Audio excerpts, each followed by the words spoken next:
পুনর্মিলনী অনুষ্ঠান, ঈদ পরবর্তী পুনর্মিলনী অনুষ্ঠান এবং আমাদের আজকের এই যারা উপস্থিত হয়েছি তাদের সাথে মত বিনিময় এবং আমরা নির্বাচনের বিজয় এবং জনগণের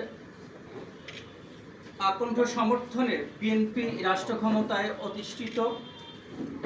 নেতাকর্মীদের প্রত্যাশা পূরণ এবং সাংগঠনিক বিষয় এবং সরকারকে রাষ্ট্র পরিচালনার সর্বোত্তম সহযোগিতার আহ্বান জানিয়ে দিক নির্দেশনামূলক আজকের এই আলোচনা সভা। আজকে সভায় সভাপতিত্ব করার জন্য আমি আহ্বান করব জাসাস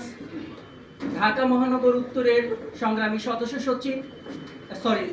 জাসাস ঢাকা মহানগর উত্তরের সংগ্রামী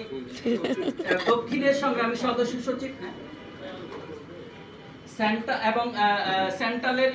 সদস্য রফিকুল হাসান রতনকে আজকের সভার সভাপতিত্ব করার জন্য